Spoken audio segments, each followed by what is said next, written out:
वो सामने जो पक्षी पिंजरे में कैद है, पता नहीं क्यों मुझे देखा देखा लगता है।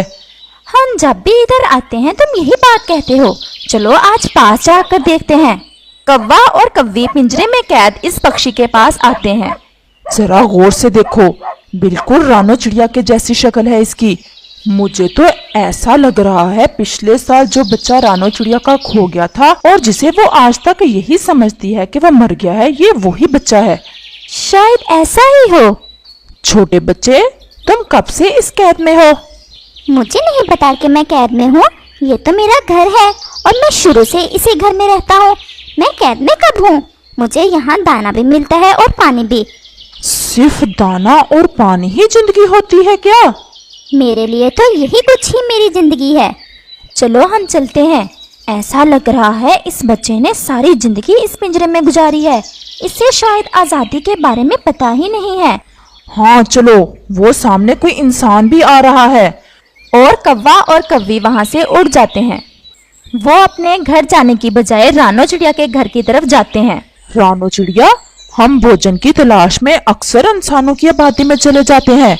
वहाँ अक्सर मैं एक पक्षी को देखता हूँ जो पिंजरे में बंद है। वो मुझे बिल्कुल तुम्हारे उस बच्चे की तरह लगता है जो पिछले साल तेज आंधी में खो गया था। मैं तुम्हारे पुराने जख्म ताजा नहीं करना चाहता, लेकिन मुझे ऐसा लगा इस बारे में मुझे तुम्हें बताना चाहिए। ये तुम क्या कह रहे हो? क्या वो मुझ जैसा है?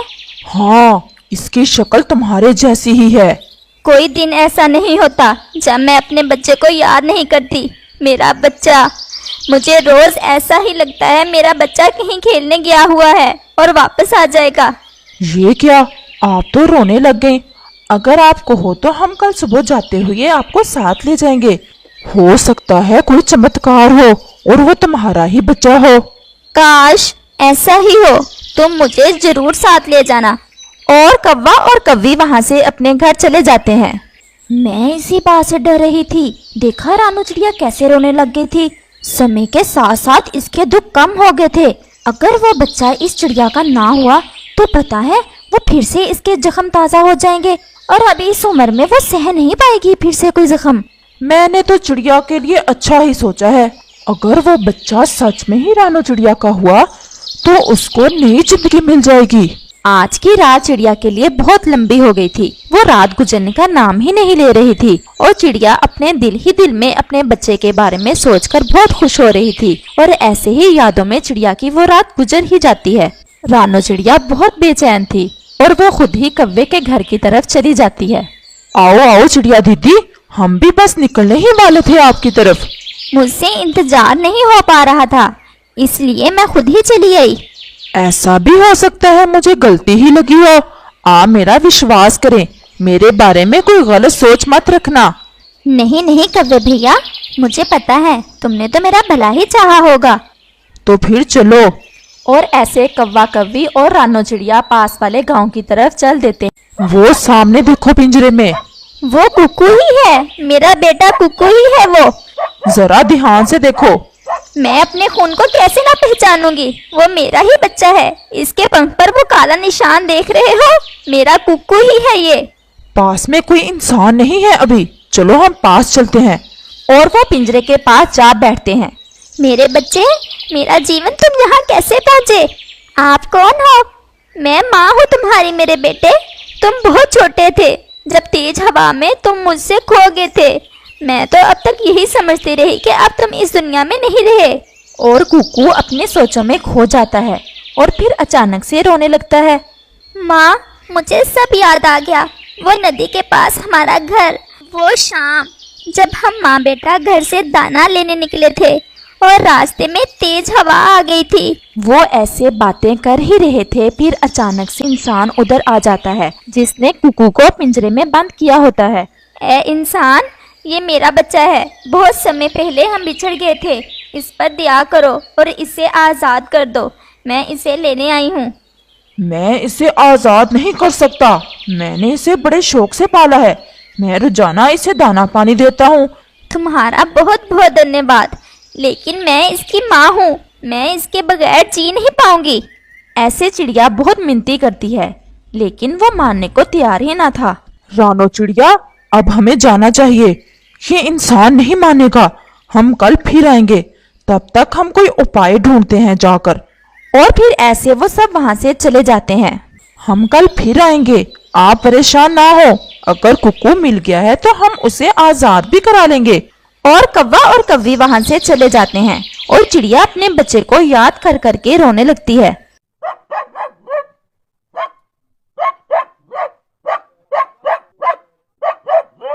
बहुत डरावना ख्वाब था। मेरा बच्चा तो मेरे पास ही है। शायद ये मुझे संकेत है। मुझे इस चिड़िया के बच्चे को आजाद कर देना चाहिए। और फिर सुबह हो जाती है। चिड़िया, कौवा और कव्वी फिर से आ जाते हैं। चिड़िया, मुझे माफ कर दो। मैंने रात को बहुत डरावना सपना देखा। तुम अपने बच्चे को लेकर जा सकती हो। मैं इसे आजाद करता हूँ। और फिर वो उसे आजाद कर देता है। तुम्हारा बहुत धन्यवाद, ये आपकी मुझ पर बहुत बड़ी नेकी है। और रानो चिड़िया अपने बच्चे को लेकर वहां से उड़ती है। लेकिन थोड़ा सा ही उड़ने के बाद चिड़िया का बच्चा एक पेड़ पर बैठ जाता है। माँ, मैं उड़ नहीं सकता, मैं गिर जाऊंगा। मेरे पंखों में उतनी ताकत नहीं है। नहीं बेटा, हमारे पंख उड़ने के लिए ही है। तुम घबराओ नहीं, बस थोड़ी कोशिश करो। और वो फिर से उड़ते हैं। बहुत मुश्किल से चिड़िया अपने बच्चे को लेकर घर तक पहुंचती है। माँ, मैं सच कहता हूँ, मुझसे उड़ नहीं हो पाता। मेरे बच्चे, तुम इतना लंबा समय कैद में रहे हो ना, इसीलिए तुम्हें ऐसा लग रहा है। देखो, तुम्हारी उम्र के तमाम बच्चे कैसे उड़ते फिर रहे हैं। बस तुम्हें अपने अंदर बैठे खौफ को निकालना होगा।